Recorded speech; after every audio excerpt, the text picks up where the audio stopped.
biasa, Allah yang besar, Allah yang perkasa, Allah yang tidak dapat diberikan dengan hanya dengan kata-kata saja ya Tuhan. Yes. Engkau lebih daripada apa yang dapat kami katakan. Engkau melampaui apa yang dapat kami pikirkan Tuhan. Hikmat-Mu tak terkira, kasih-Mu luar biasa bagi kami, perbuatan-Mu ajaib dan dahsyat bagi kami Tuhan.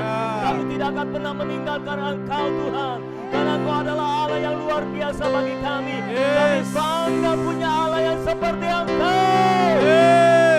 Kita kasihkan Engkau terus bersama dengan kami, dan kami pun akan terus bersama dengan Engkau Tuhan. Kami menyerahkan hidup kami dalam tangan Tuhan, untuk dipakai oleh Engkau sendiri ya Tuhan. Oh Tuhan, kami berdoa, pakai hidup kami ya Tuhan. Semua katakan pakai hidup kami ya Tuhan. Semua katakan dengan kuat, pakai hidup kami ya Tuhan. Pakai hidup kami. Sekali lagi, pakai hidup kami ya Tuhan. Pakai hidup kami. Kami rindu dipakai oleh Engkau Tuhan, untuk perluasan kerajaan-Mu di atas muka bumi ini. Dan sekarang bersabdalah, karena kami siap mendengarkan firman Tuhan. Kami buka hati kami untuk ditaburi benih firman Tuhan, dan biarlah benih firman-Mu bertumbuh, berbuah, menghasilkan buahnya 100 kali lipat dalam hidup kami. Kami berdoa supaya setiap firman yang ditaburkan tidak akan berlalu dengan sia-sia, tapi Roh Kudus mengerjakannya dalam hati kami ya Tuhan. Bapa, kami berdoa, urapi hamba-Mu Tuhan dengan kekuatan kuasa dari tempat yang maha tinggi. Apapun yang sudah disiapkan ya Tuhan, biarlah pada hari ini boleh memberi makan umat Tuhan, sehingga setiap umat Tuhan yang mendengar firman Tuhan akan dikenyangkan oleh kuasa Tuhan. Kenyangkan oleh firman-Mu ya Tuhan. Firman-Mu memuaskan kami, firman-Mu menguatkan kami, firman-Mu membangkitkan iman kami, firman-Mu menghibur kami, firman-Mu memperlengkapi kehidupan kami ya Tuhan. Amin. Sampaikan firman-Mu sebab kami siap mendengarkannya. Demi nama Tuhan kami Yesus Kristus, Tuhan kami yang ajaib dan perkasa, Tuhan yang telah menyerahkan nyawanya untuk kami, Tuhan yang telah menebus segala dosa kami Tuhan, sehingga kami bisa hidup di hadapan-Mu. Kami terima kasih, kami mengucap syukur, dan kami siap dengar firman Tuhan.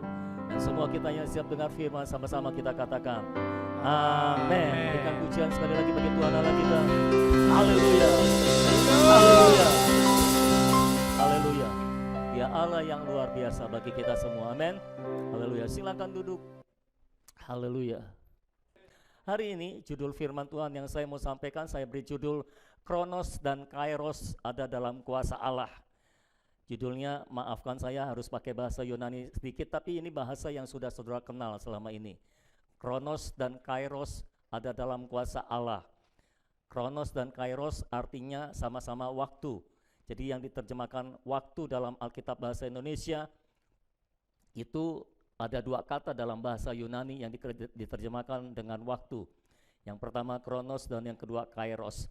Lalu saya berikan judulnya dalam kurung eksposisi Kisah Para Rasul 1 ayat 1 sampai ayat yang ke-8. Saudara nggak usah terganggu dengan kata eksposisi, biarkan itu hanya untuk saya dan untuk Tuhan dan untuk yang di YouTube, karena saya sedang melakukan sebuah tes, begitu kira-kira ya saudara. Tapi eksposisi adalah khotbah yang mengupas beberapa ayat firman Tuhan atau satu perikop firman Tuhan dan mengambil intisarinya. Itulah kira-kira artinya eksposisi. Jadi saya mau mengambil intisari dari Kisah Para Rasul pasal 1 ayat 1 sampai ayat 8 sekarang. Oke, mari kita buka bersama Alkitab kita, Kisah pasal 1 ayat 1 sampai ayat yang ke-8. Saudara harus ingat kita ada dalam minggu Pentakosta. Walaupun kita tidak mengadakan doa 10 hari menjelang Pentakosta, tapi kita ada di dalam minggu Pentakosta. Dan minggu depan kita sudah merayakan Pentakosta. Haleluya. Itu hari yang luar biasa buat kita. Kita sudah memahami arti dari kenaikan Yesus pada waktu yang lalu saya sampaikan. Dan minggu depan kita akan memahami arti dari Pentakosta buat kita semua. Hari ini menjelang Pentakosta, Kisah 1 ayat 1 sampai 8. Ayo kita mulai baca sama-sama. Hai Theophilus, dalam bukuku yang pertama, aku menulis tentang segala sesuatu yang dikerjakan dan diajarkan Yesus, sampai pada hari ia terangkat. Sebelum itu, ia telah memberi perintahnya oleh Roh Kudus kepada rasul-rasul yang dipilihnya. Kepada mereka ia menunjukkan dirinya Setelah penderitaannya selesai dan dengan banyak tanda, ia membuktikan bahwa ia hidup.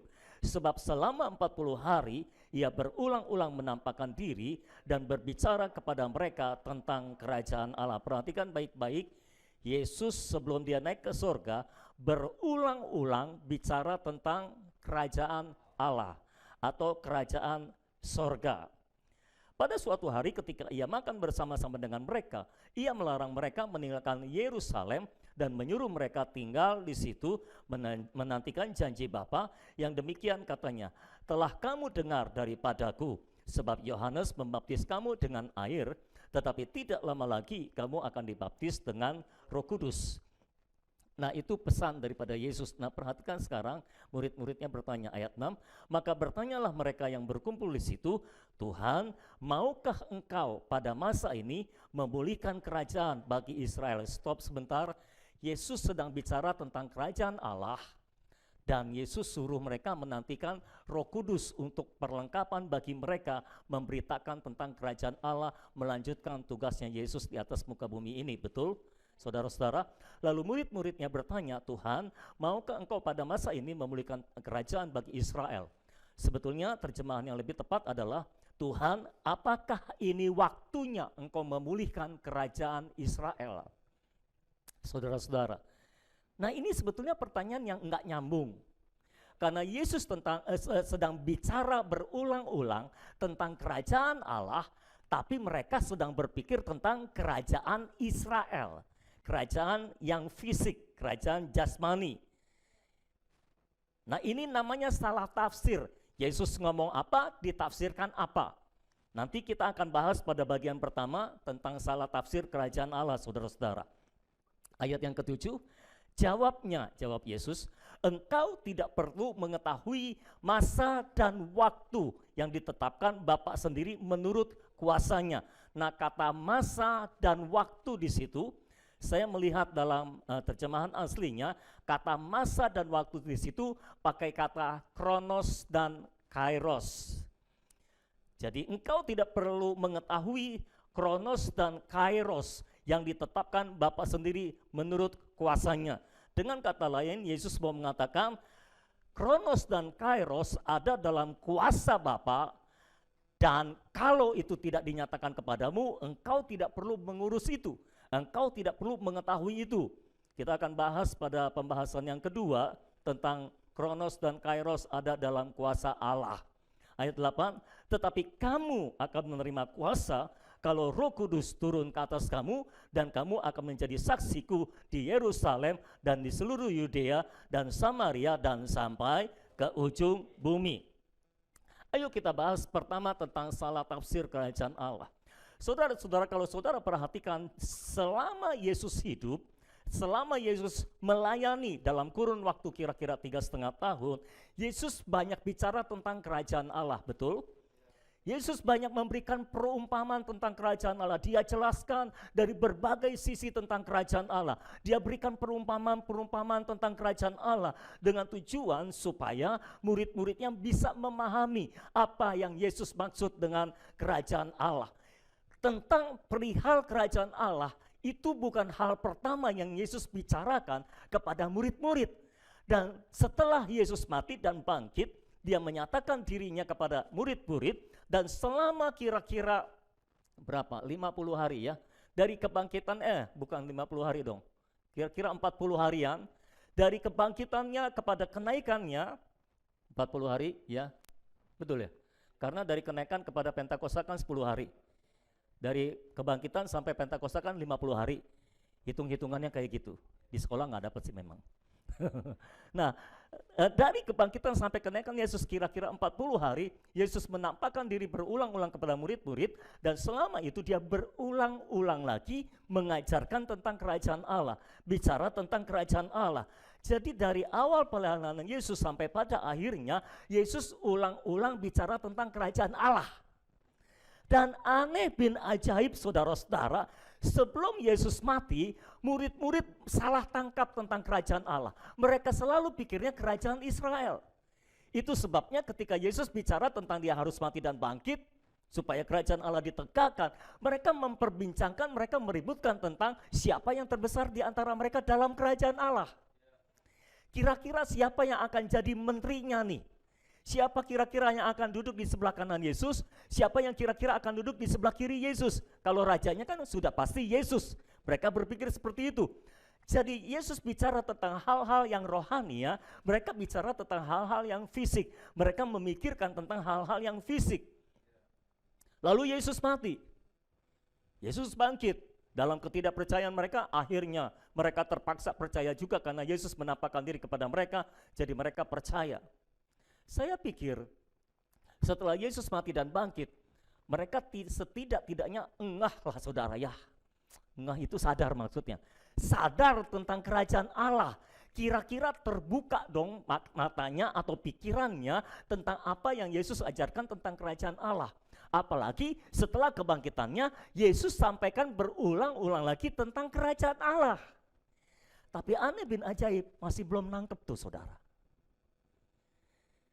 Makanya saya berkata kepada saudara, menangkap apa yang Tuhan katakan ternyata bukan hal yang mudah-mudah banget kalau memang kita mau menangkap dengan benar. Kalau mau nangkap asal-asalan sih gampang. Kalau mau nangkap salah-salahan sih gampang, semua orang bisa. Tapi bisakah saudara bayangkan, murid-murid, 12 murid itu, ke-12-12-nya, oke 11, karena sudah dipotong Yudas Iskariot. Tapi kan ditambahin Matias juga, ya tetap 12 saudara. 12 murid ini sudah ulang-ulang diajar tentang kerajaan Allah, ulang-ulang mendengar tentang kerajaan Allah, masih belum sadar juga, masih belum paham juga tentang kerajaan Allah. Mereka tetap dengan pikiran mereka tentang kerajaan Israel. Itu sebabnya ketika Yesus bicara tentang kerajaan Allah berulang-ulang, lalu diberikan janji tentang Roh Kudus, mereka bertanya, Tuhan, inikah waktunya Engkau memulihkan kerajaan bagi Israel? Saya nggak tahu apakah Tuhan cukup kesal atau tidak dengan pertanyaan itu, tapi pertanyaan itu bukan pertanyaan yang nyambung dengan apa yang Yesus sampaikan. Yesus sedang bicara secara serius tentang kerajaan Allah karena sebentar lagi dia tahu dia akan naik ke surga. Murid-murid memang tidak tahu. Yesus mau meninggalkan dalam tanda kutip pesan terakhir sebelum dia naik ke sorga supaya murid-murid bisa menyelesaikan rencana Allah dalam kehidupan mereka untuk memperluas kerajaan Allah, melanjutkan apa yang telah Yesus lakukan di atas muka bumi ini. Itu yang Yesus ingin sampaikan. Tapi lagi-lagi mereka tetap dengan pikiran mereka. Itu sebabnya saudara, sadar atau tidak sadar, manusia itu sangat keras kepala. Kita sudah diberikan contoh dalam kitab suci, dalam Alkitab, dalam perjanjian lama, gereja dilambangkan dengan umat Israel. Dengan gambaran dari satu bangsa namanya Israel. Dan Israel sendiri, Tuhan sendiri berkata tentang mereka, kamu itu bangsa yang keras kepala, tegar tengkuk. Jadi saudara, semua manusia rata-rata memiliki kadar kekeras kepalaan tertentu. Walaupun kelihatannya mukanya lembut banget. Selembut sutra. Tapi kepalanya batu, saudara-saudara. Itu sebabnya mereka tetap bertanya, Tuhan, inikah waktunya Engkau memulihkan kerajaan bagi Israel? Kenapa kok orang bisa salah tafsir dari awal sampai pada akhirnya? Kira-kira mereka merasa salah atau enggak? Saya yakin tidak. Karena kalau mereka merasa salah, mereka akan berubah. Selama orang masih merasa benar, mereka tidak akan berubah. Kalau mereka sudah tahu kalau mereka salah, baru mau mulai berubah. Halo, selamat siang semuanya. Makanya Yesus berkata, Roh Kudus datang untuk menginsafkan dunia akan dosa, kebenaran, dan penghakiman. Dengan kata lain, Yesus mau berkata, kalau Roh Kudus tidak bekerja dalam hatimu, menginsafkan engkau bahwa apa yang selama ini engkau lakukan itu salah, engkau tidak insaf. Engkau tidak bisa insaf. Bahkan untuk kita insaf saja, kita memerlukan pekerjaan Roh Kudus. Mengapa ada banyak orang Kristen melakukan berbagai kesalahan? Mengapa banyak orang Kristen menentang perintah Tuhan, mereka melakukan sesuatu yang melanggar perintah Tuhan, tapi tetap merasa benar? Makanya perlu kuasa Roh Kudus untuk mengubahkan hati kita, untuk mengubahkan kepala kita yang keras, saudara-saudara. Karena kalau Roh Kudus tidak datang, kita tidak bisa insaf akan dosa, kebenaran, dan penghakiman. Karena kita selalu merasanya benar saja dan tidak dosa dan tidak akan dihakimi. Padahal kalau kita tahu tentang kebenaran dan sekali waktu kita akan dihakimi, maka kita tidak akan berani sembarangan hidup. Karena sekali waktu kita akan dihakimi. Tetapi banyak orang belum sadar kalau sekali waktu kita semua akan menghadap tahta pengadilan Kristus. Tahta pengadilan anak domba. Baik yang sudah diselamatkan, sudah lahir baru, maupun yang belum lahir baru, semua kita akan mempertanggungjawabkan semua yang telah kita perbuat selama kita hidup di atas muka bumi ini. Ini memang tidak menentukan keselamatan, karena keselamatan hanya ditentukan oleh darah Yesus. Bukan perbuatan baik. Tapi setiap perbuatan baik dan perbuatan jahat yang kita lakukan, bahkan setiap perkataan sia-sia yang keluar dari mulut kita akan diperhitungkan oleh Allah di tahta pengadilannya. Jadi semua kita akan menghadap penghakiman pada waktunya. Tetapi kalau kita tidak sadar, kita akan hidup seenaknya, kita akan ngomong seenaknya, tanpa mempertimbangkan nanti kita akan dihakimi. Lalu Yesus berkata, ukuran yang kau pakai untuk mengukur akan diukurkan kepadamu nanti. Nah kita nggak takut akan hal itu. Kita kalau menghakimi orang ukurannya tinggi-tinggi kan? Kalau menghakimi diri sendiri ukurannya rendah-rendah kan? Ukuran yang kau pakai untuk mengukur orang lain nanti akan dipakai dalam penghakiman itu. Akan diukurkan kepadamu. Jadi penghakiman yang akan kita hadapi nanti, ukurannya itu engkau yang menentukannya. Nah kalau kita sadar bahwa kita yang menentukan ukuran untuk penghakiman kita nanti, kita akan hati-hati dalam hidup. Kita akan sangat hati-hati dalam menilai orang lain. Betul saudara? Karena kalau kita tidak hati-hati, ukuran yang kita pakai untuk mengukur sekarang akan diukurkan kepada kita. Tapi saya ngomong begini nih saudara, saudara belum tentu paham. Percaya deh. Nanti pulang juga lupa lagi. Dengar ulang, ya boleh. Puji Tuhan ada yang mau dengar ulang. Setelah dengar ulang, lupa lagi. Dengar ulang lagi, oke, puji Tuhan. Ada yang mau dengar ulang lagi. Setelah dengar ulang lagi, lupa lagi saudara. Lalu bagaimana caranya kebenaran itu bisa mendarah daging dalam hidup kita sampai kita terus sadar akan kebenaran dan penghakiman dan dosa. Kita perlu pekerjaan Roh Kudus. Betul saudara? Tanpa pekerjaan Roh Kudus kita tidak bisa berbuat apa-apa. Nah saudara-saudara, Yesus bicara tentang kerajaan Allah lalu janji tentang Roh Kudus. Nah murid-murid menafsirkan bahwa ini kerajaan Israel. Sudah tahu apa yang mereka pikirkan? Mereka pasti memikirkan sama seperti ketika sebelum Yesus mati. Siapa yang akan duduk sebelah kanan Yesus?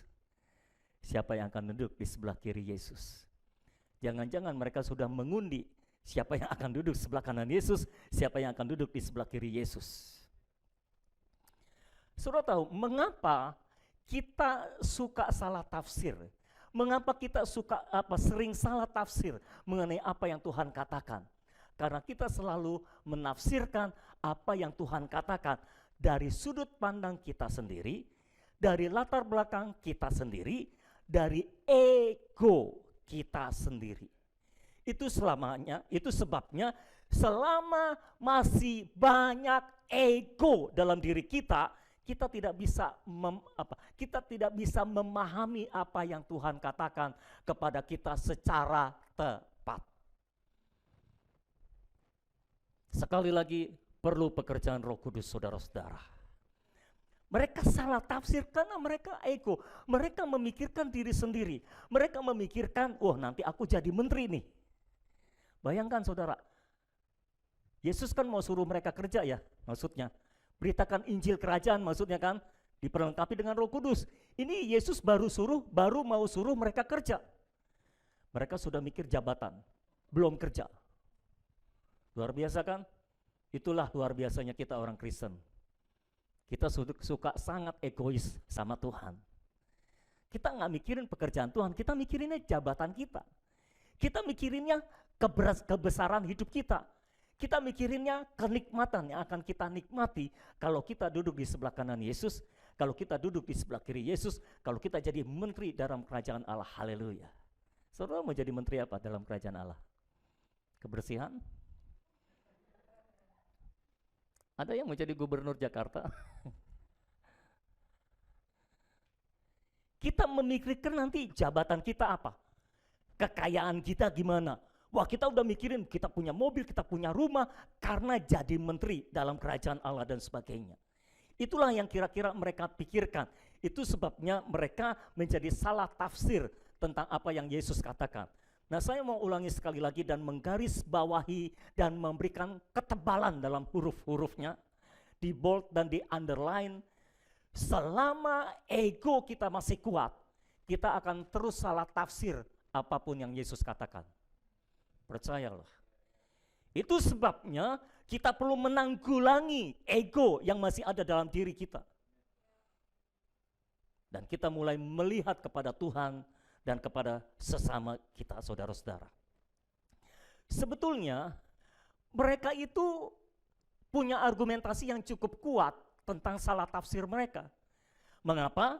Karena Yesus kan bicara tentang kerajaan Allah, tentang pemulihan kerajaan Allah, lalu diakhiri dengan janji pencurahan Roh Kudus. Jadi mereka ada dasar Alkitabnya, Yoel pasal 2.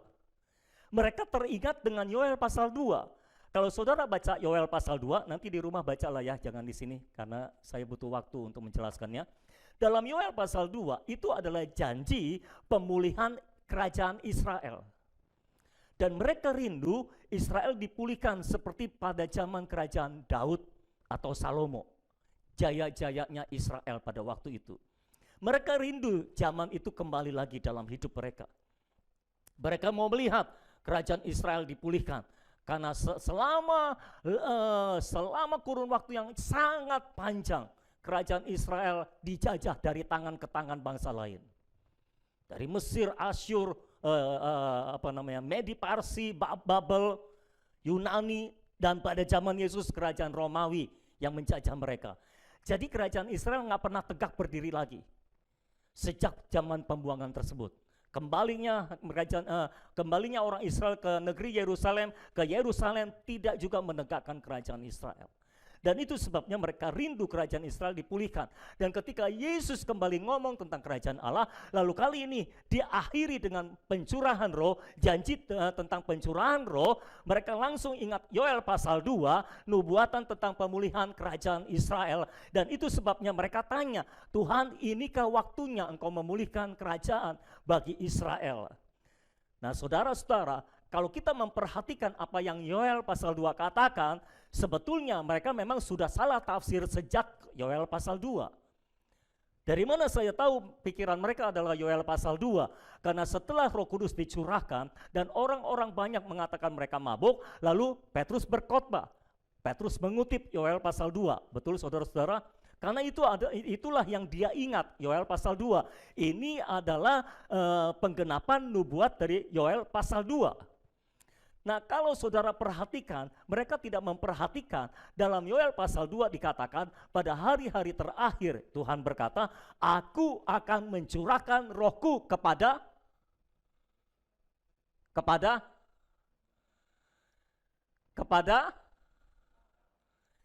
semua manusia. Betul?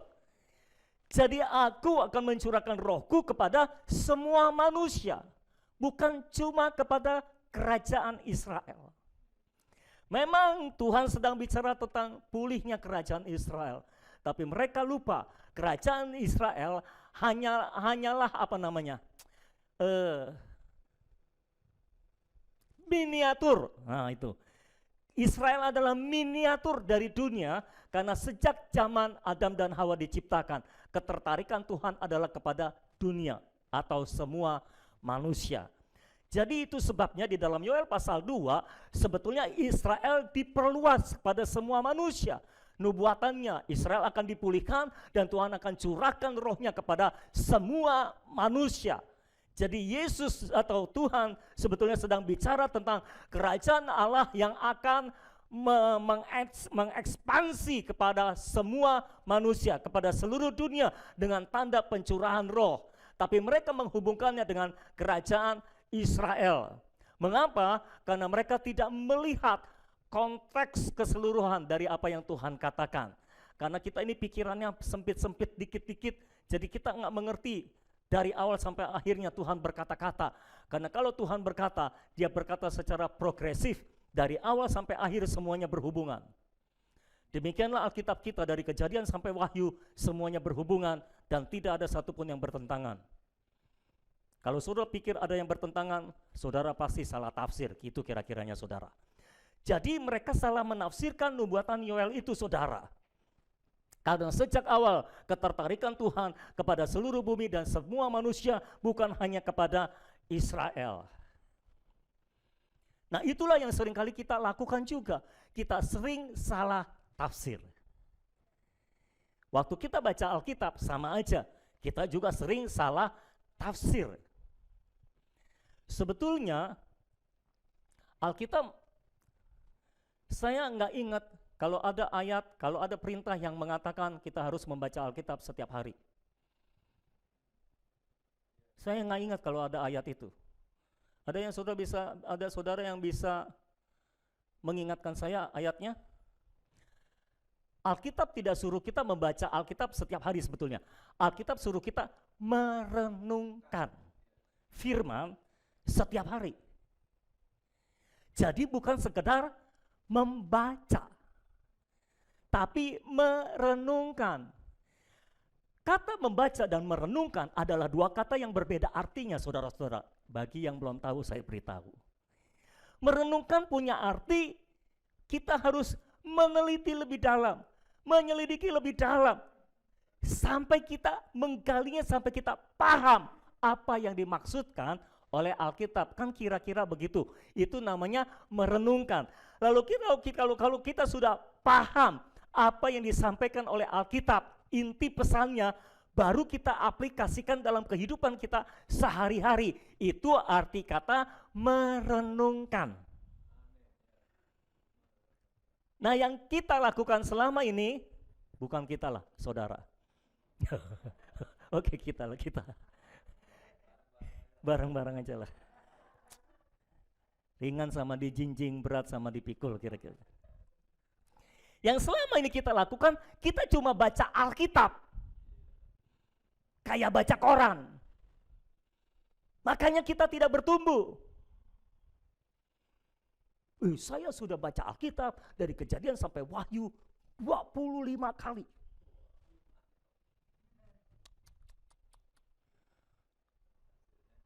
Hasilnya? Kita malah bingung ketika ada orang Kristen berkata, saya sudah baca Alkitab bolak-balik Kejadian sampai Wahyu 25 kali. Kita malah bingung. Yang kayak gini sudah baca Alkitab Kejadian sampai Wahyu bolak-balik 25 kali. Kok kayaknya nggak ada satupun yang nyantol ya? Kok kayaknya nggak ada satupun yang keluar dari hidupnya ya? Yang kayak gini sudah baca Alkitab Kejadian sampai Wahyu 25 kali bolak-balik. Kita akan bertanya dalam hati kita, are you okay? Mengapa? Karena kita cuma membaca. Kita tidak merenungkan. Alkitab berkata, bagi saudara-saudara yang suka merenungkan firman Tuhan siang dan malam, Engkau seperti pohon yang ditanam di tepi aliran air, yang akan menghasilkan buah pada musimnya. Apa saja yang diperbuatnya akan berhasil. Nah, kita senang pada kata berhasilnya itu. Tapi penekanannya bukan pada berhasilnya, bos. Penekanannya pada kata merenungkan. Nah, kita mau berhasilnya. Karena yang menafsir adalah ego kita yang mau berhasil. Merenungkannya tidak ditekan, berhasilnya yang ditekan. Lalu pada akhirnya apakah kita berhasil? Tidak. Mengapa? Karena tidak merenungkan. Paham, saudara? Jadi jangan anggap enteng mengenai salah tafsir, saudara. Kalau saudara baca kisah Yesus, musuhnya Yesus siapa sih? Orang Farisi ahli Taurat. Betul, bukan saudara ya. Ada ahli Taurat di sini. Tapi muka saudara sebagian kayak orang Farisi. Musuhnya Yesus itu orang Farisi ahli Taurat. Dan saudara tahu mengapa mereka nggak cocok sama Yesus?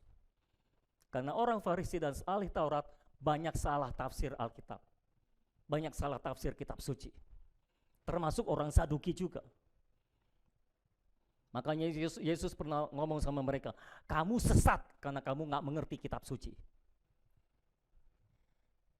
Jadi jangan anggap enteng tentang salah tafsir perkataan Tuhan, saudara. Tentang salah tafsir apa yang kita baca. Karena salah tafsir seringkali membuat kita jadi berseberangan dengan jalan Tuhan. Kita menjadi musuhnya Tuhan.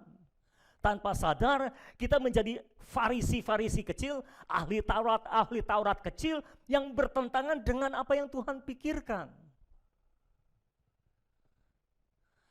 Ada banyak hukum Taurat, mereka selewengkan, mereka salah tafsirkan, dan Yesus meluruskannya.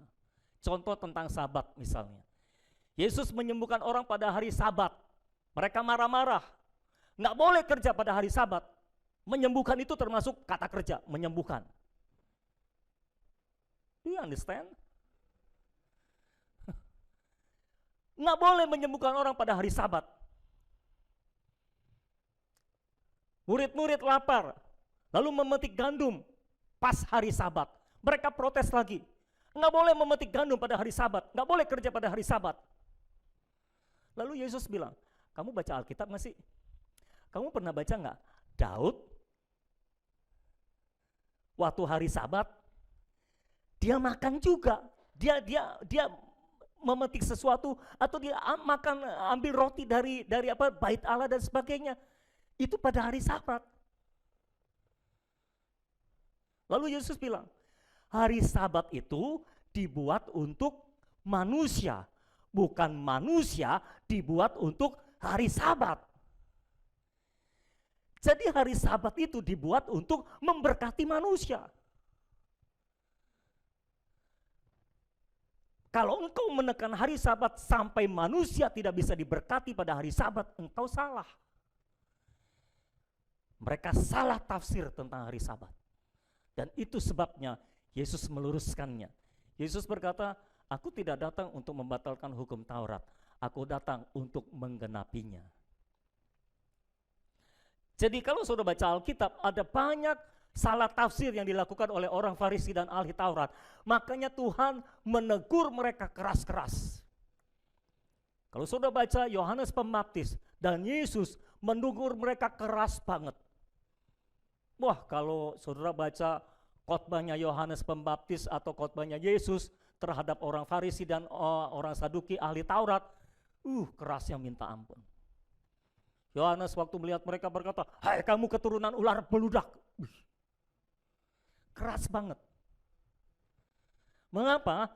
Karena orang yang salah tafsir itu, orang Farisi, ahli Taurat itu, mereka justru merasa mereka yang benar. Yesus yang salah. Kira-kira ada nggak orang Kristen yang sudah salah tafsir dengan apa yang Yesus katakan dan merasa Mereka lebih benar bahkan daripada Yesus sendiri. Ada saudara. Nah itu sebabnya kita nggak boleh anggap enteng juga tentang salah tafsir ini saudara-saudara. Sekali waktu ada yang ngomong sama saya, dia baca Matius 5 ayat 36, bunyinya gini, janganlah juga engkau bersumpah demi kepalamu, karena engkau tidak berkuasa memutihkan atau menghitamkan sehelai rambut pun. Lalu dia bilang, nggak boleh ngecat rambut. Kamu nggak berkuasa memutihkan atau menghitamkan rambutmu.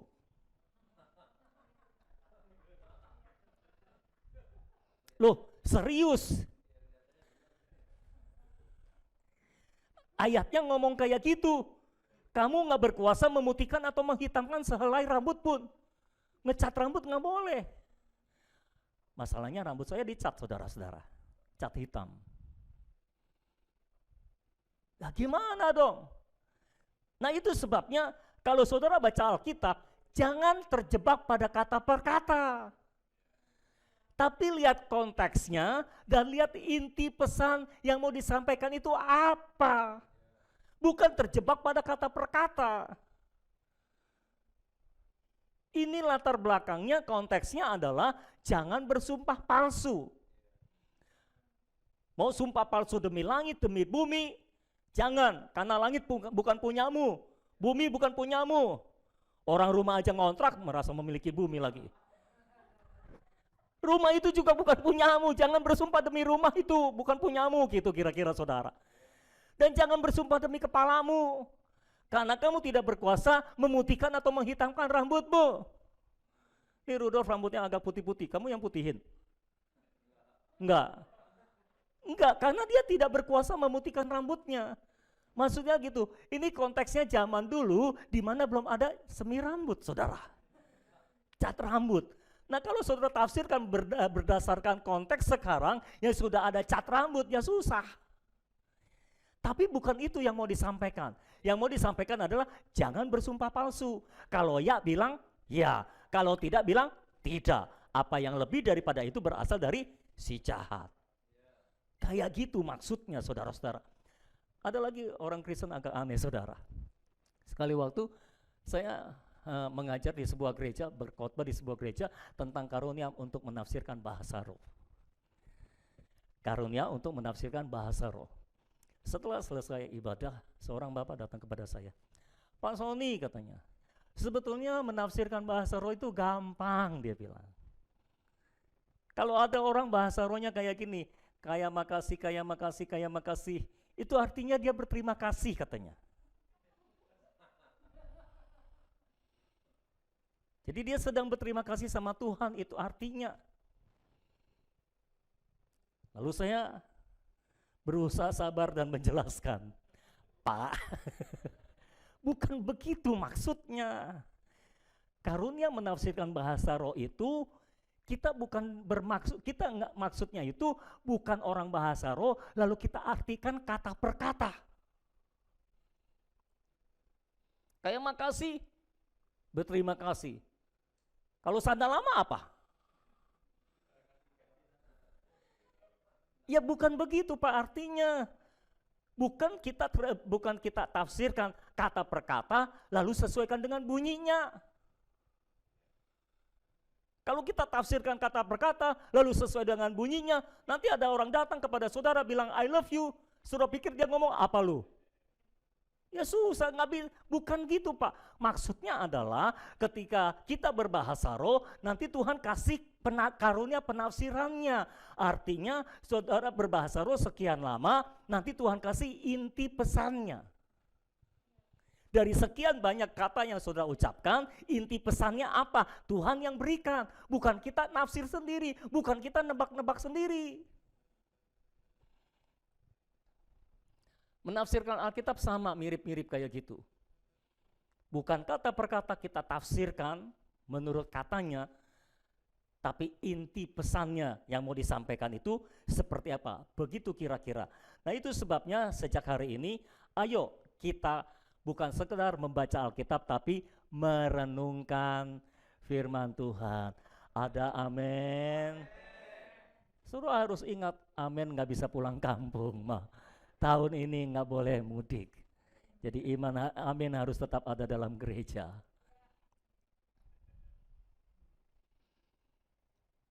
Pak, selama ini disuruh baca Alkitab aja, kembang kempis Pak.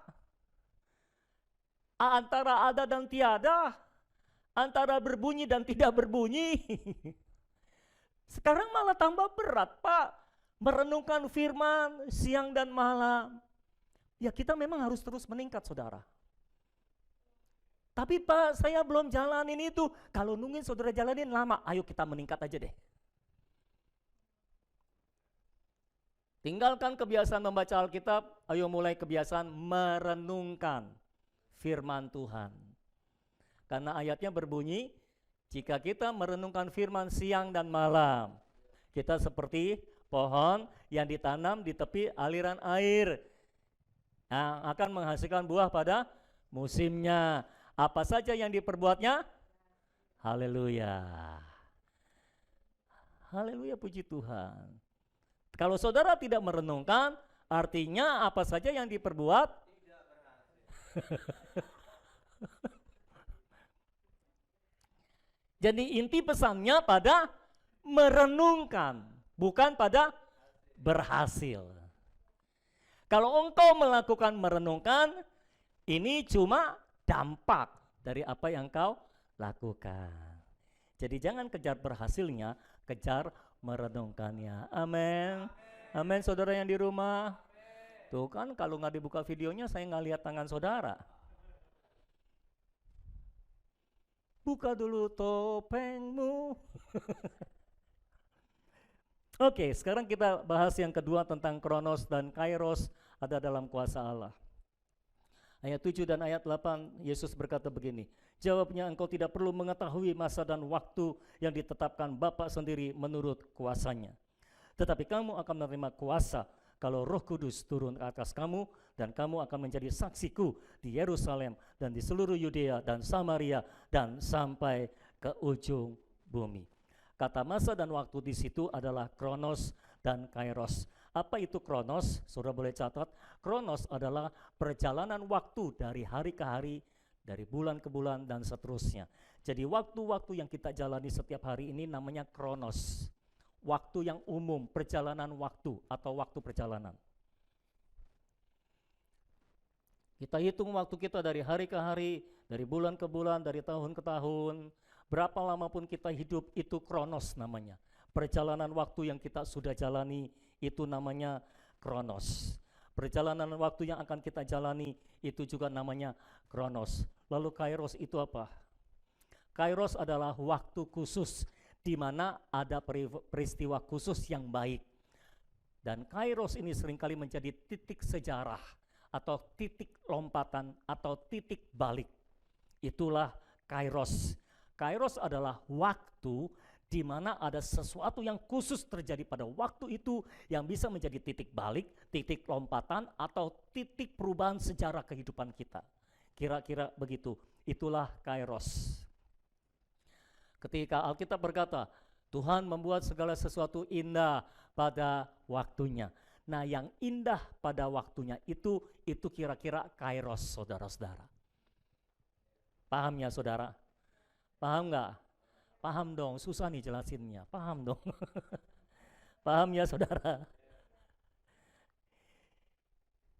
Nah, prinsipnya adalah jika kita menjalani Kronos dengan baik, maka kita akan menjumpai Kairos dalam Kronos kita. Saya ulangi, jika kita menjalani Kronos, perjalanan waktu kita yang sehari-hari dengan baik, dengan bertanggung jawab, dengan rajin, dengan disiplin, maka sekali waktu kita pasti akan menjumpai Kairos dalam Kronos kita, dalam perjalanan waktu kita. Berapa banyak saudara menjumpai Kairos dalam Kronos yang saudara jalani, ditentukan oleh seberapa baik saudara menjalani Kronos dalam hidup saudara. Kira-kira begitu. Sampai di sini paham saudara-saudara? Contoh misalnya, Yusuf. Saya suka berikan contoh dari Yusuf, nggak apa-apa ya. Toh bagus juga contohnya gitu kan. Yusuf sudah ditetapkan oleh Allah bahwa satu kali dia akan menjumpai sebuah kairos di mana dia akan menjadi pembesar, menjadi orang besar, orang hebat, di mana saudara-saudaranya pun tunduk sujud kepada dia, bahkan orang tuanya juga. Itu kairos yang sudah Tuhan tetapkan buat Yusuf. Sekali waktu Yusuf akan berjumpa dengan kairos itu. Paham ya? Nah, apa yang Yusuf lakukan? Dia jalani kronosnya dengan baik. Dia jalani kronosnya dengan bertanggung jawab. Dia menjalankan tugas-tugas yang diberikan oleh orang tuanya secara bertanggung jawab. Dan di dalam kronos yang dia jalani, Tuhan menetapkan titik-titik kairos dalam hidupnya Yusuf. Misalnya, waktu dia dijual ke Mesir, menurut saya itulah kairos bagi Yusuf. Karena ketika dia dijual ke Mesir sebagai budak, itu menjadi titik balik dalam hidupnya, titik lompatan dalam hidupnya. Jadi apa yang saya mau sampaikan? Seringkali kairos dimulai dengan peristiwa buruk. Jadi jangan anggap remeh peristiwa buruk, jangan tangisi peristiwa buruk, karena seringkali kairos kita dimulai dengan sebuah peristiwa yang buruk. Tapi saya juga tidak bermaksud untuk mengatakan bahwa semua peristiwa buruk itu awal dari kairos ya, bukan. Bukan, jangan dibalik-balik tolong. Tolong deh. Ya jelas ya saudara ya. Nah, dari kehidupan Yusuf kita bisa belajar seringkali kairos yang kita alami itu dimulai dari sebuah peristiwa buruk. Sebuah perlakuan jahat dari saudara-saudara Yusuf. Dia dibuang ke dalam sumur, diangkat lagi, lalu dijual sebagai budak ke Mesir. Tapi sejak dia ada di Mesir, menjadi budak di Mesir, Alkitab berkata, Tuhan menyertai Yusuf. Dan apa saja yang Yusuf kerjakan, dibuat Tuhan berhasil. Dengan kata lain, Alkitab mau bercerita bahwa Yusuf bisa berhasil bukan karena dia pintar, bukan karena dia kuat, bukan karena dia cerdas, bukan karena IQ-nya tinggi karena belum ada tes IQ pada waktu itu, bukan karena dia cakap, bukan karena dia pintar kerja dan sebagainya. Yang utama yang membuat Yusuf berhasil dalam semua yang dia kerjakan adalah Tuhan menyertai Yusuf. Jadi kalau saudara juga disertai Tuhan, saudara bisa mengalami apa yang Yusuf alami. Apa yang saudara kerjakan dibuat Tuhan menjadi berhasil. Bukan kita yang membuat kita berhasil, tapi Tuhan yang membuat kita berhasil. Dengan kata lain saya mau mengatakan keberhasilan bukanlah buatan kita. Keberhasilan adalah pemberian Tuhan. Bisa bilang amin? Kalau saudara percaya bahwa keberhasilan adalah pemberian Tuhan, bukan sesuatu yang harus kita usahakan. Lalu ngapain saudara berusaha untuk berhasil?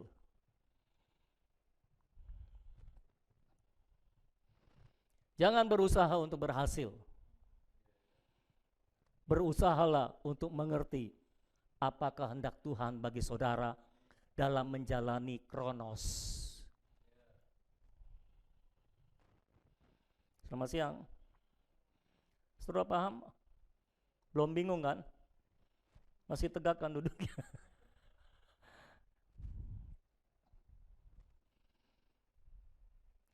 Lalu ketika Yusuf mulai berhasil naik, dibuang ke penjara.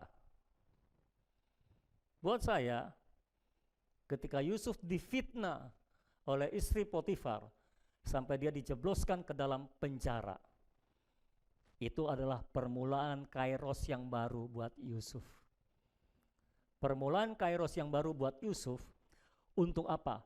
Untuk dia menjumpai kairos akhir yang Tuhan tetapkan buat dia, menjadi pembesar yang mengurusi gandum. Jadi kairosnya Yusuf selalu dimulai dengan peristiwa buruk. Jadi selamat datang peristiwa buruk. Ayo nikmati peristiwa buruk yang saudara alami. Karena bisa jadi itu permulaan dari kairosnya Tuhan. Oke. Jangan bilang, Kita ini anak Tuhan. Nggak ada peristiwa buruk. Tahu-tahu kita ngalamin peristiwa buruk, bersyukurlah. Memang tidak ada peristiwa buruk yang kita alami. Karena kalaupun ada, Tuhan akan mengubahnya jadi kebaikan buat kita. Pengertian kita tidak pernah mengalami peristiwa buruk itu begitu maksudnya.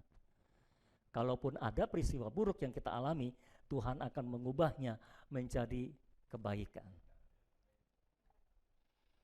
Kalau saudara mau bola bekel mental ke atas setinggi-tingginya, saudara harus banting ke bawah sekuat-kuatnya. Baru dia mental ke atas tinggi. Gimana caranya? Dengan 2 lompatan, Yusuf bisa ke istana kalau nggak dibanting kuat-kuat. 2 lompatan, jadi budak di Mesir, jadi narapidana di penjara. Dari situ lompat ke istana, cuma 2 kali lompatan. Yusuf cuma butuh 2 kairos untuk mencapai kairos akhirnya. Haleluya. Saya nggak tahu bagaimana dengan saudara. Tapi nggak usah pusing dengan kairos atau kronos, karena Yesus berkata, kronos dan kairos ada dalam kuasa Allah. Kronosmu dan kairosmu ada dalam kuasa Allah.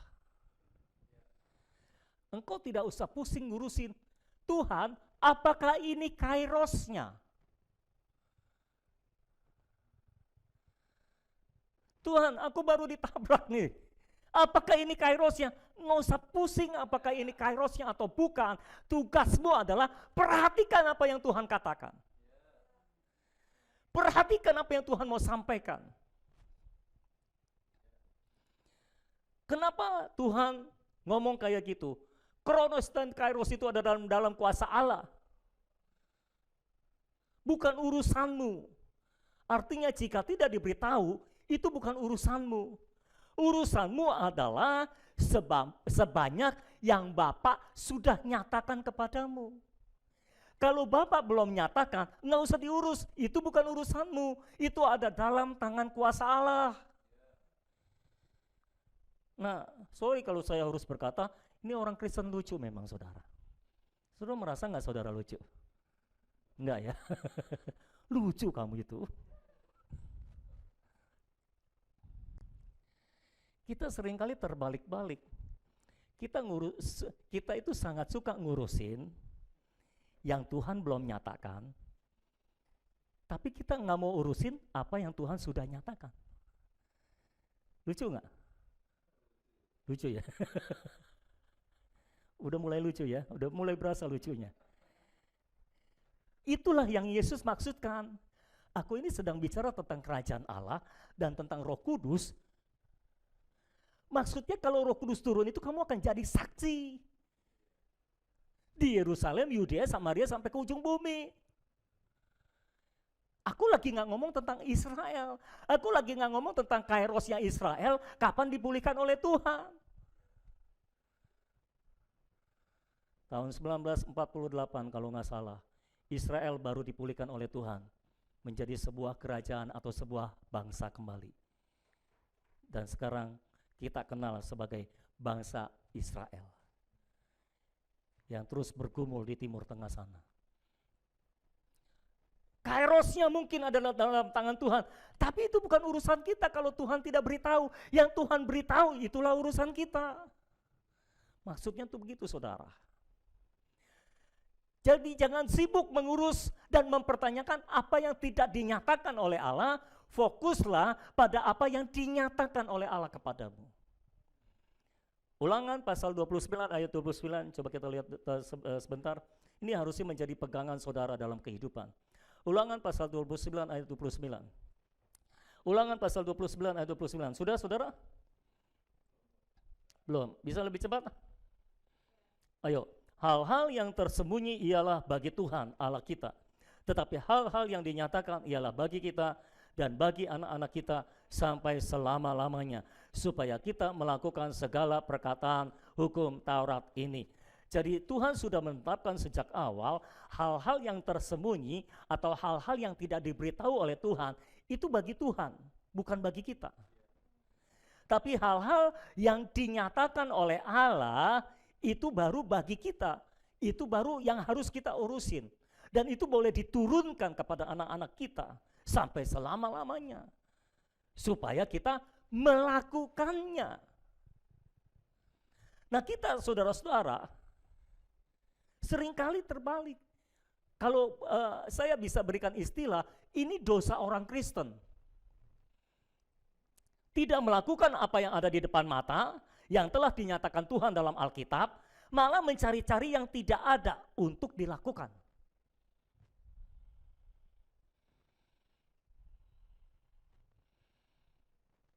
Seorang suami berdoa, Tuhan apa yang harus aku lakukan terhadap istriku? Mengasihi istrimu sama seperti Kristus mengasihi jemaat. Yang lain Tuhan, kalau itu aku udah tahu. Pertanyaannya kamu sudah tahu tapi kamu sudah lakukan atau belum? Yang di depan mata, yang sudah dinyatakan Alkitab, enggak dilakukan, enggak diperhatikan, cari yang belum dinyatakan. Istilahnya kita gila pewahyuan baru gitu loh saudara. Kita terus cari pewahyuan baru, sementara pewahyuan yang sudah dinyatakan jelas-jelas di depan mata kita, kita enggak fokus. Kita enggak lakukan. Seorang istri berdoa, Tuhan apa yang harus saya lakukan terhadap suamiku? Tunduk dan taat kepada dia, hormati dia. Bukan itu Tuhan, maksudnya yang lain.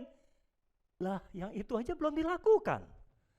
Mau yang lain yang mana?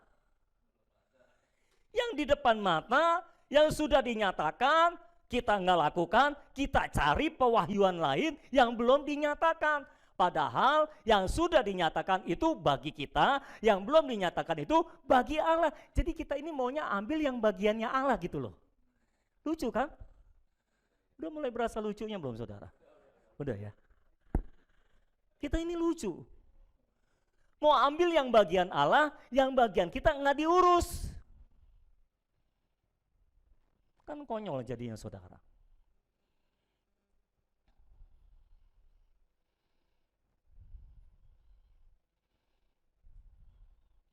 Jadi kita itu sering gagal untuk fokus pada apa yang telah dinyatakan oleh Tuhan. Tapi puji Tuhan, Tuhan nggak pernah gagal. Fokus pada apa yang Dia sudah nyatakan bagi kita. Tuhan berkata kepada Abraham, engkau akan melahirkan keturunan. Keturunanmu akan sangat banyak. Abraham nggak fokus pada apa yang Tuhan nyatakan. Dia cari apa yang Tuhan tidak nyatakan. Tuhan, boleh ya? Siapa tuh keponakannya? Lot. Boleh ya Lot jadi keturunanku? Tuhan bilang, Sarah yang akan melahirkan anak bagimu. Abraham enggak fokus. Tuhan, boleh ya Eliezer budakku jadi keturunanku, jadi anak perjanjian? Tuhan tetap fokus pada apa yang telah Dia nyatakan kepada Abraham. Istrimu Sarah yang akan melahirkan anak perjanjian. Abraham tetap enggak fokus pada apa yang sudah dinyatakan. Dia terus cari yang baru, yang tidak dinyatakan. Tuhan, boleh ya Ismail? Tuhan tetap berkata, Tuhan tetap fokus pada apa yang telah Dia nyatakan. Istrimu Sarah yang akan melahirkan. Sampai akhirnya Abraham menyerah dan dia ikut-ikutan fokus pada apa yang telah Tuhan nyatakan. Dan ketika Abraham fokus pada apa yang telah Tuhan nyatakan, lahirlah Ishak melalui rahim Sarah. Jadi mengapa apa yang Tuhan katakan kepada kita belum terjadi? Mungkin karena kita cari-cari yang baru, cari-cari yang belum Tuhan nyatakan, dan kita tidak fokus pada apa yang telah Tuhan nyatakan. Jadi hari ini, ayo kita fokus pada apapun yang Tuhan katakan kepada kita. Jangan nyari yang jangan nyari yang ini saudara lucu banget sih. Dari tadi saya udah jelasin panjang lebar gitu. Jangan cari yang belum dinyatakan. Jangan cari yang lain yang belum dinyatakan. sebanyak yang Tuhan nyatakan kepada kita, itulah yang akan kita kerjakan. Sekarang Tuhan nyatakan kepada gereja ini, pemuritan yang berlipat ganda. Ayo kita fokus. Jangan cari yang lain yang Tuhan tidak nyatakan.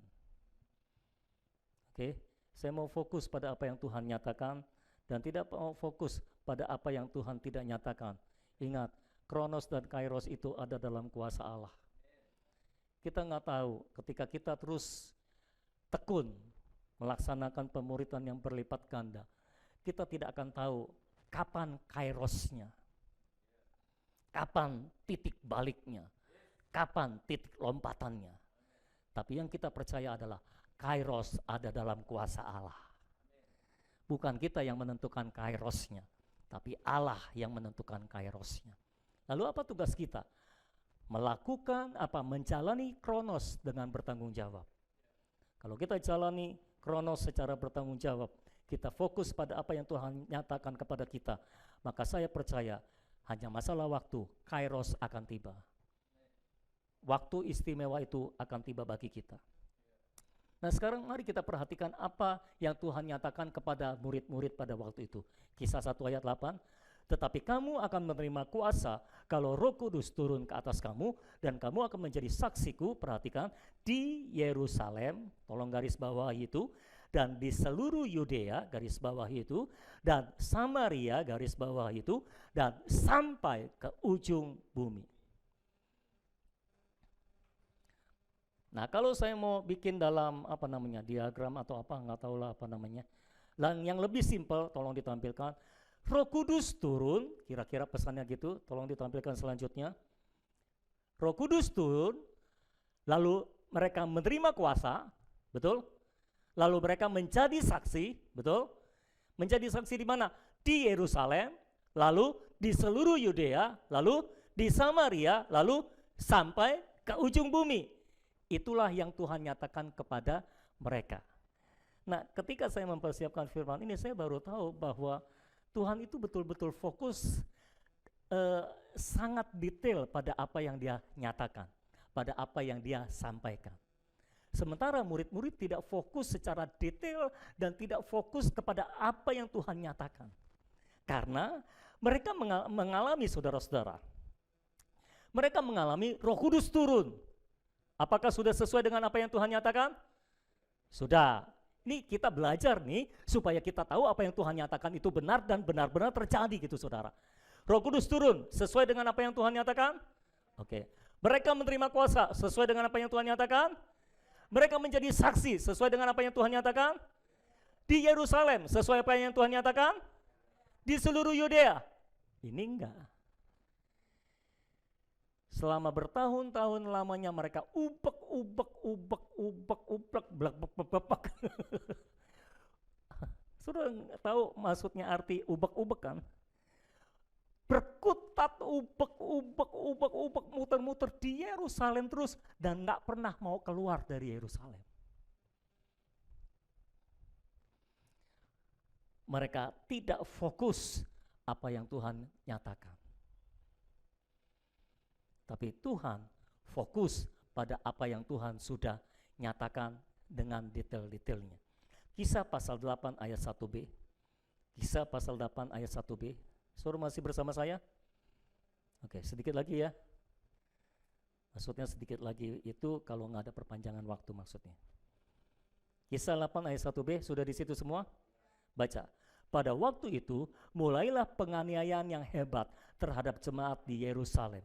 Mereka semua kecuali rasul-rasul tersebar ke seluruh daerah Yudea dan Samaria. Pasal 8 ayat 4. Mereka yang tersebar itu menjelajah seluruh negeri itu sambil memberitakan Injil. Ada penganiayaan.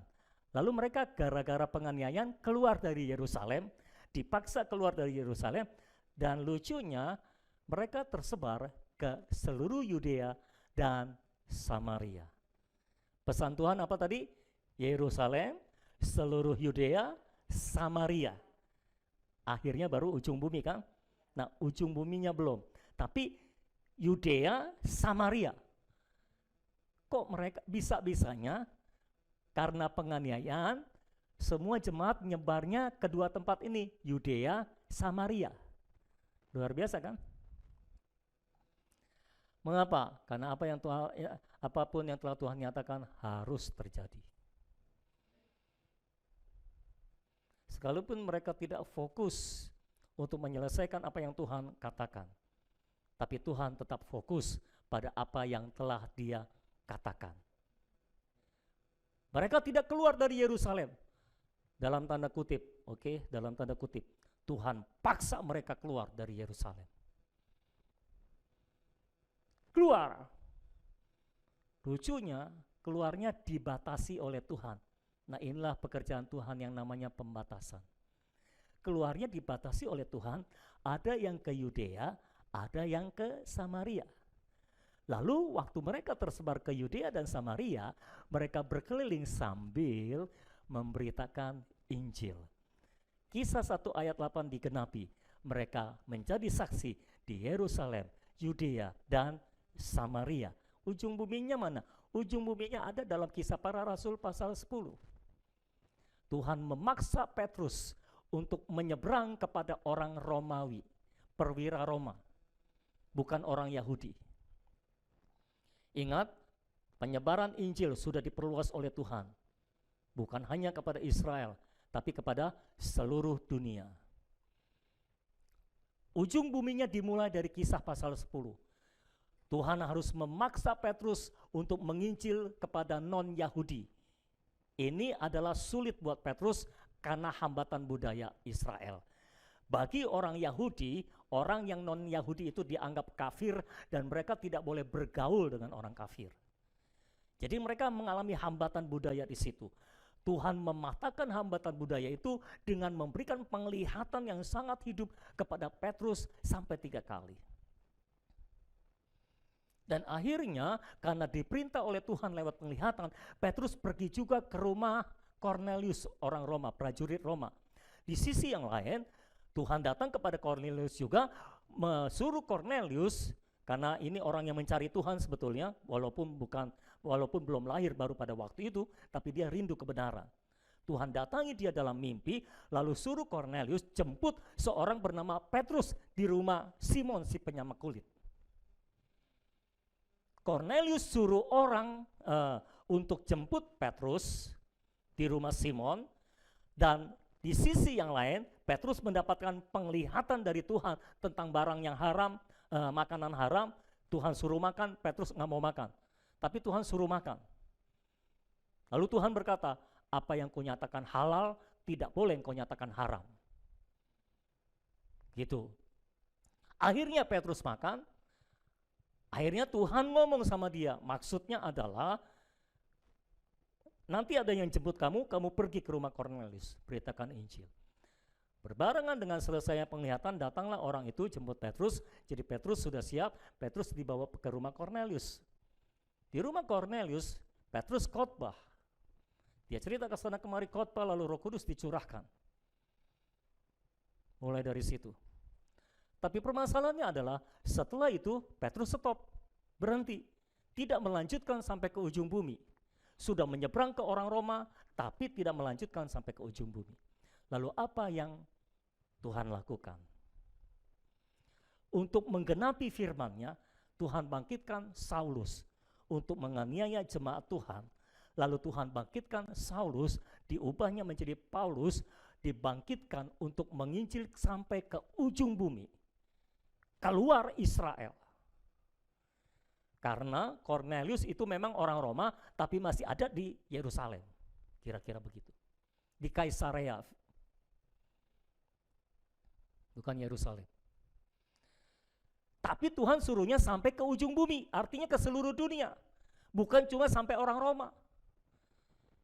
Lalu melalui Paulus, Injil dibawa ke Eropa, ke Asia, ke Indonesia, dan kita jadi terima Yesus.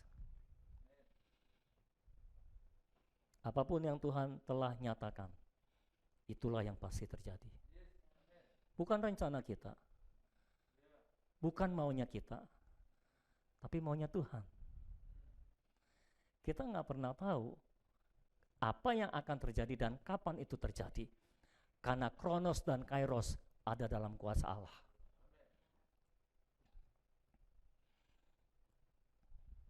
Tapi dari sini saya belajar, Tuhan itu sangat detail memegang apa yang telah Dia nyatakan kepada kita. Detail sekali, Yerusalem, seluruh Yudea, Samaria, sampai ke ujung bumi. Kalau nggak gerak, kirim penganiayaan, nyebar gara-gara penganiayaan ke seluruh Yudea, ke Samaria. Gereja diperintahkan untuk memberitakan Injil. Kalau gereja tidak memberitakan Injil, nanti Tuhan kirim penganiayaan supaya tersebar untuk memberitakan Injil. Ayo saudara pilih, saudara mau menginjil karena dianiaya, atau saudara mau menginjil sebelum dianiaya? Yang mau menginjil karena dianiaya, angkat tangan. Nggak ada ya? Yang di rumah ada yang mau menginjil karena dianiaya? Nggak ada. Terus yang mau memberitakan Injil tanpa aniaya ada? Mau angkat tangan maksud saya. Nah. Tuhan punya cara. Dan kita tidak paham. Tuhan punya hati, Tuhan punya firman, dan Tuhan punya cara untuk menggenapi firman-Nya. Dan Kronos dan Kairos ada dalam kuasa Tuhan. Sehingga apapun yang telah Dia nyatakan kepada kita, itu pasti terjadi.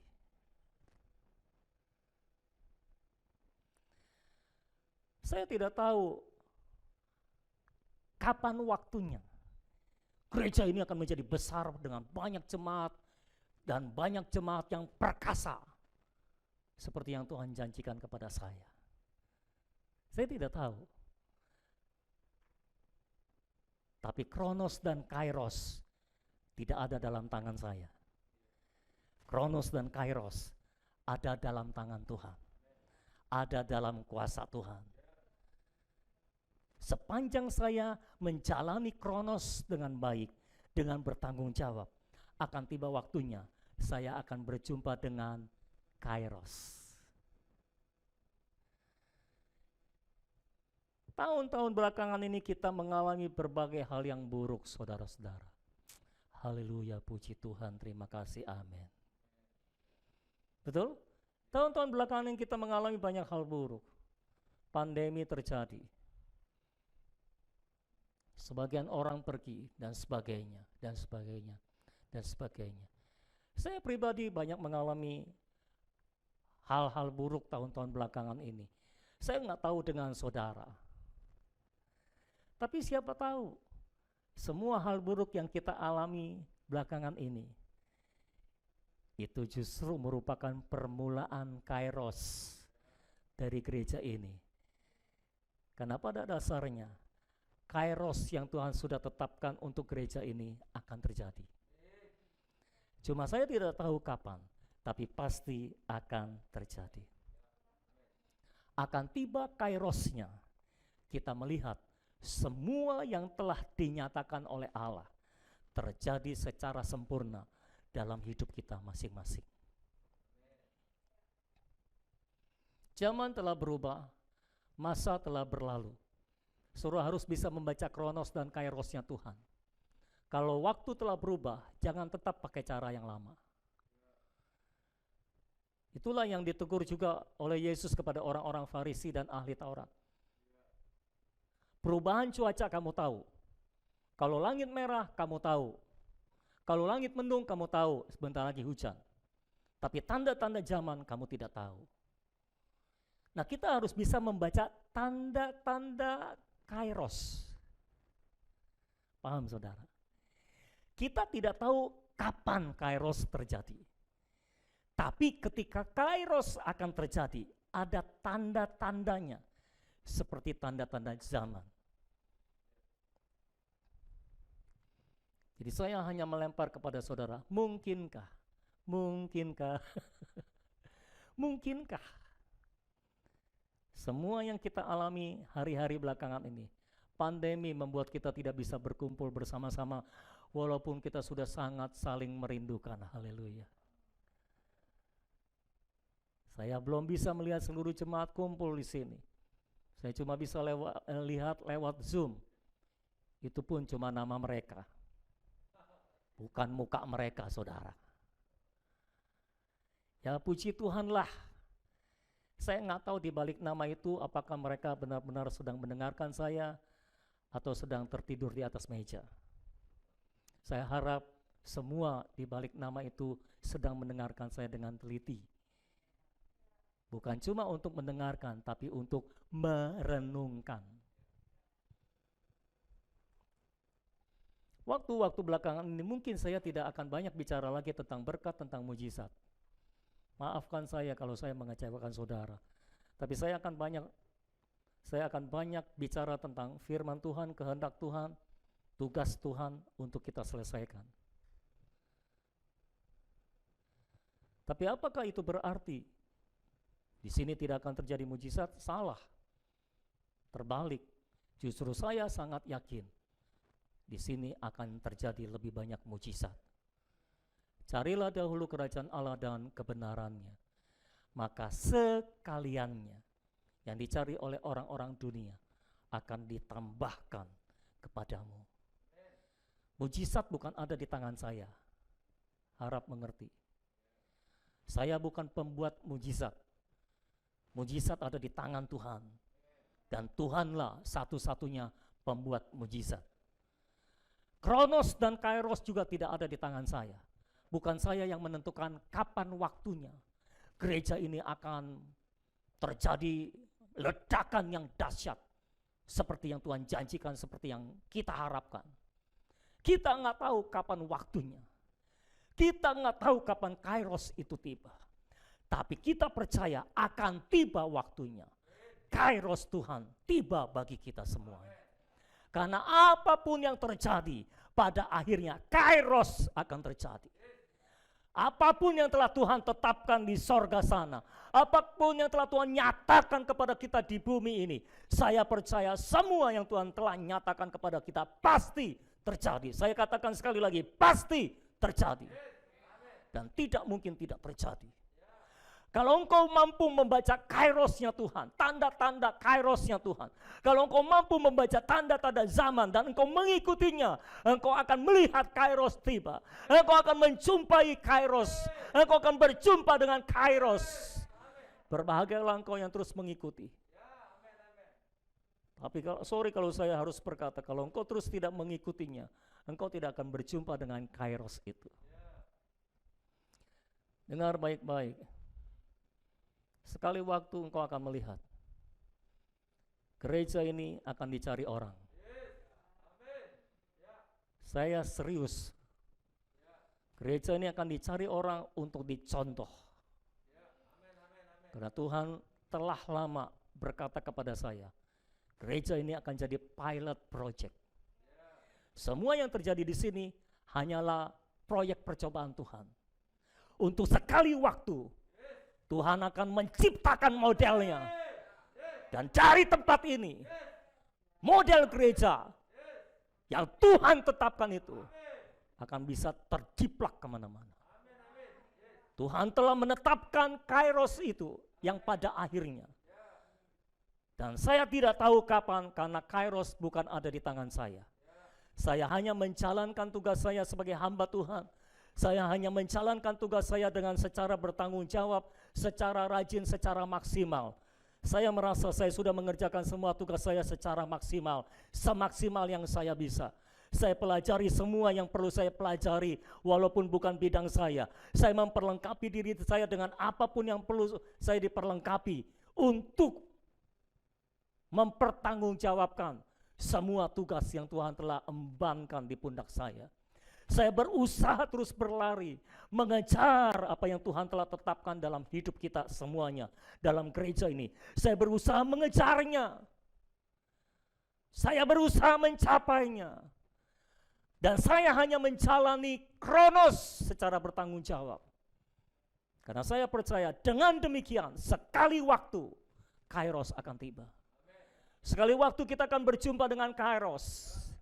Dan saat itulah kita akan penuh dengan sorak-sorai, kita akan penuh dengan tawa. Apabila Tuhan memulihkan keadaan Sion, keadaannya seperti orang bermimpi. Mulut kita akan penuh dengan sorak-sorai, lidah kita akan penuh dengan tawa. Siapa yang menabur dengan mencucurkan air mata akan menuai dengan sorak-sorai. Siapa yang menabur sambil menaburkan benih, sambil meneteskan air mata, sambil melemparkan berkas-berkasnya, akan pulang dengan menuai, dengan bersorak-sorai. Dengar baik-baik, tidak ada satupun firman yang telah Tuhan nyatakan akan gugur. Tuhan detail menjagai firman-Nya. Kalau Tuhan berkata, kamu akan jadi saksiku di Yerusalem, di Yudea, Samaria, sampai ke ujung bumi, maka itulah yang harus terjadi. Mereka benar-benar terima kuasa dan mereka benar-benar jadi saksi Tuhan di Yerusalem. Mungkin cuma itu kemampuan mereka. Mereka cuma mampu sampai Yerusalem menjadi saksi Tuhan. Tapi dengan kuasa Allah yang maha kuasa, dengan kuasa Allah yang maha dahsyat, Dia membuat semua hal terjadi. Dengan terpaksa mereka keluar dari Yerusalem, mereka terlempar ke Yudea, mereka terlempar ke Samaria. Dan Alkitab mencatat di seluruh Yudea, di Samaria, mereka memberitakan Injil seperti yang Tuhan firmankan. Mereka mau atau tidak mau, mereka mampu atau tidak mampu, mereka harus jadi seperti yang Tuhan katakan. Mereka menjadi saksi di Yerusalem, seluruh Yudea, Samaria. Dan Tuhan membawa Petrus untuk menjadi saksi bagi orang Roma. Permulaan ujung bumi terjadi dalam Kisah pasal 10. Dan setelah itu, jemaat mau atau tidak mau, jemaat mampu atau tidak mampu, Injil dibawa ke seluruh dunia sampai kita menerima Injil. Maaf, Tuhan tidak bisa gagal. Tuhan tidak pernah gagal. Engkau mungkin bisa gagal, jemaat mungkin, kita mungkin bisa tidak mau, kita mungkin bisa tidak mampu. Tapi dengan kuasa dari Allah yang maha tinggi, dengan kuasa dari Allah yang maha dahsyat, kita akan melihat apapun yang telah Tuhan nyatakan, itulah yang akan terjadi. Tuhan berkata, Kronos dan Kairos ada dalam kuasa Allah, ada dalam kuasa Bapa. Engkau tidak perlu mengurus kapan waktunya. Engkau tidak perlu mengurus apakah ini mungkin, apakah ini bisa. Itu urusan Tuhan. Urusan kita adalah kerjakan apa yang ada di depan mata, yang Tuhan sudah nyatakan kepadamu. Kita kerjakan secara bertanggung jawab, maka sekali waktu Kairos akan tiba. Dan kita akan melihat apa yang Tuhan nyatakan semua digenapi dalam kehidupan kita. Haleluya. Haleluya. Mari kita bangkit berdiri sama-sama, kita doa. Oh haleluya. Shandara lamaya shika maralamaya shika. Ruramalama ya shanda karalamaya shanda. Angkat tanganmu, serahkan hidupmu kepada Tuhan. Percayakan hidupmu kepada Tuhan. Kronos dan Kairos tidak ada di dalam tangan kita. Kronos dan Kairos ada dalam tangan Bapa, ada dalam tangan Allah yang penuh kuasa. Dan akan tiba waktunya, kalau kita menjalani Kronos dengan secara baik-baik, kita akan berjumpa dengan Kairos yang Tuhan tetapkan bagi kita. Kronos dan Kairos ada dalam tangan kuasa Allah. Tugas kita hanya memenuhi panggilannya. Haleluya. Haleluya. Haleluya. Kami datang penuhi panggilan-Mu Tuhan, dengan apa yang dapat kami berikan. kami penuhi amanat agungmu, menyelamatkan jiwa yang tersesat. Kami datang, saudara yang mau memenuhi panggilan Tuhan, nyanyilah sambil angkat tanganmu. Dengan apa yang dapat kami berikan, urusanmu hanya berikan apa yang kau dapat berikan. Amanat agungmu, melayani yang lelah dan berbeban. Urapi kami Tuhan dengan kuasa Roh Suci, berikan hati yang terbeban dan penuh kasih ilahi. Penuhi kami dengan kuasa dari tempat yang tertinggi, dan teguhkan semua kesaksian. Ayo kita lakukan bagian kita memenuhi panggilannya. Kami datang memenuhi panggilanmu Tuhan, dengan apa yang dapat kami berikan. Kami penuhi amanat agungmu, menyelamatkan jiwa yang tersesat. Kami datang penuhi panggilanmu Tuhan, dengan apa yang dapat kami berikan.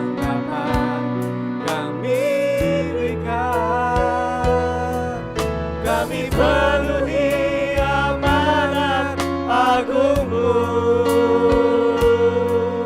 melayani yang lelah dan berbeban. Urapi kami Tuhan dengan kuasa Roh Suci, urapi kami, berikan hati yang terbeban dan penuh kasih ilahi. Penuhi kami dengan kuasa dari tempat yang tertinggi, dan teguhkan semua kesaksian.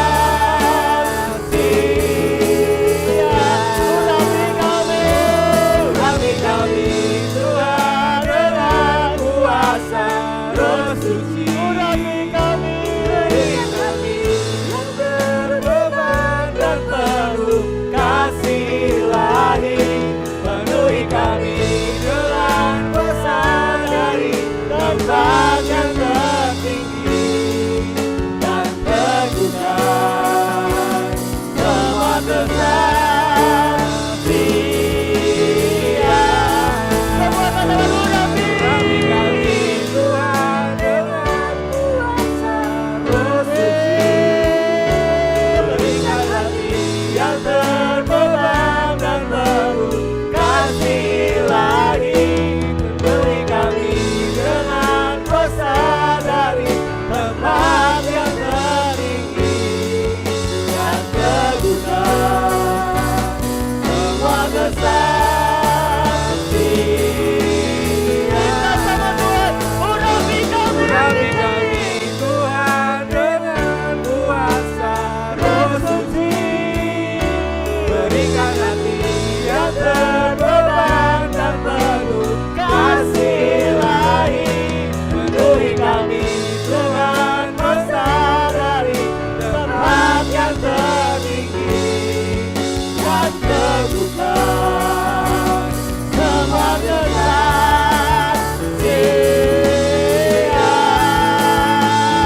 Urapi kami Tuhan dengan kuasa Roh Suci, berikan hati yang terbeban dan penuh kasih ilahi. Penuhi kami dengan kuasa dari tempat yang tertinggi, dan teguhkan semua kesaksian.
yang terbeban dan penuh kasih ilahi, penuhi kami dengan kuasa dari tempat yang tertinggi, yang teguhkan semua kesatria.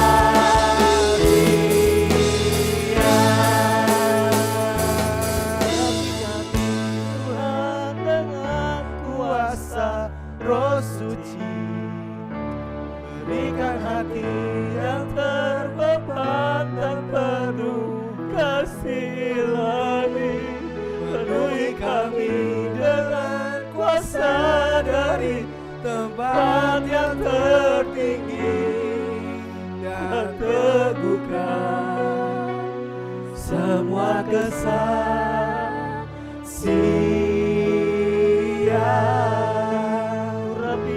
Urapi kami Tuhan dengan kuasa Roh Suci, berikan hati yang terbeban dan penuh kasih ilahi, penuhi kami dengan kuasa dari tempat yang tertinggi, dan teguhkan semua kesaksian.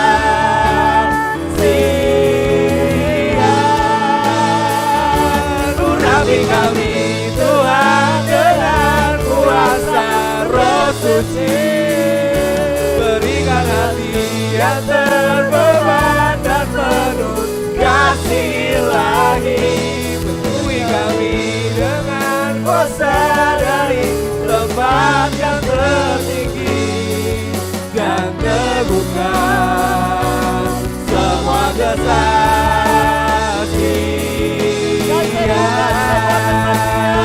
Urapi dan teguhkan semua kesaksian,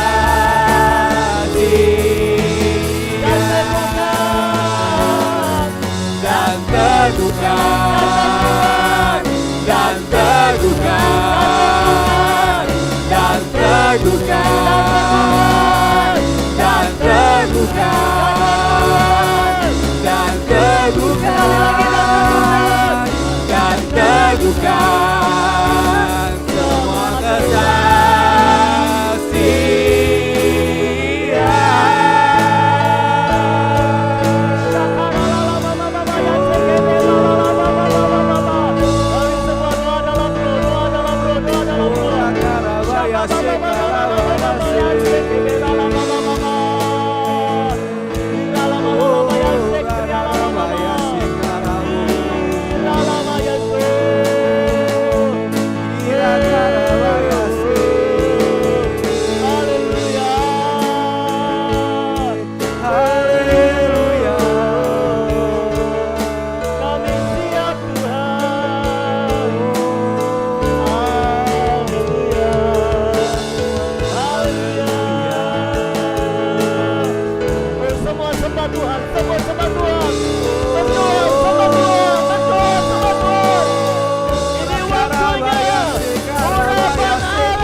menyerahkan hidup kami ke dalam tangan Tuhan.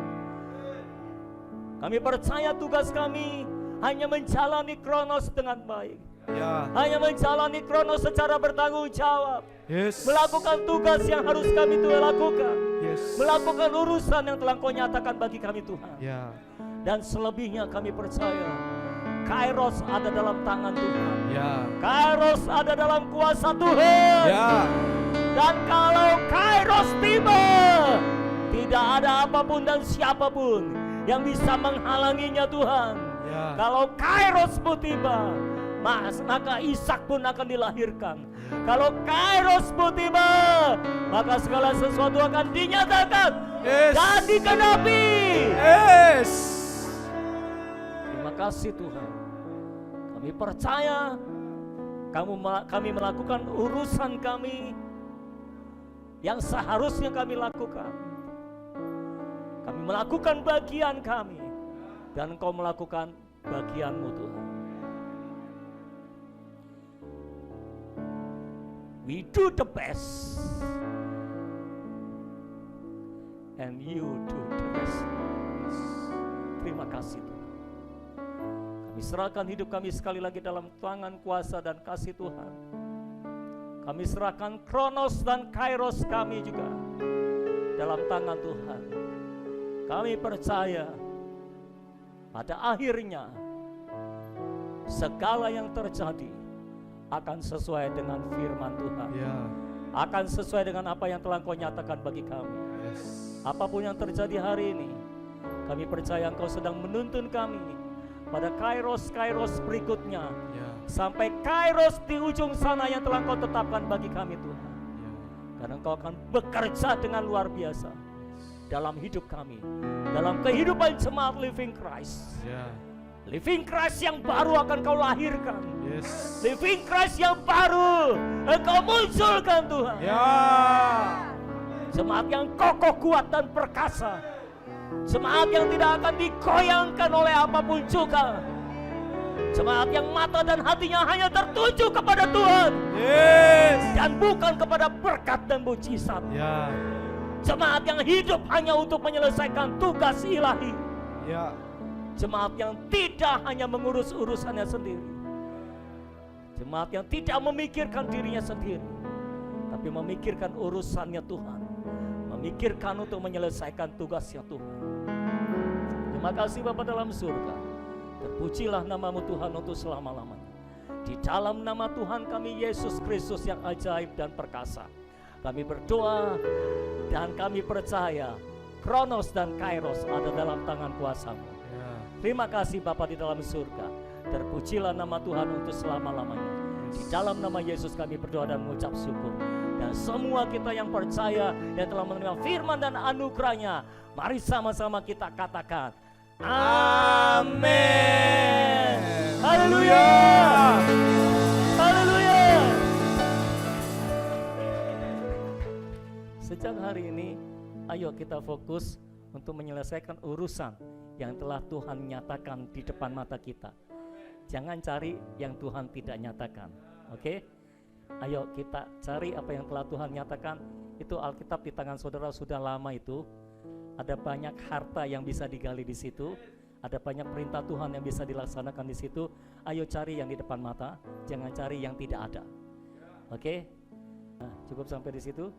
Selamat siang semuanya. God bless you all.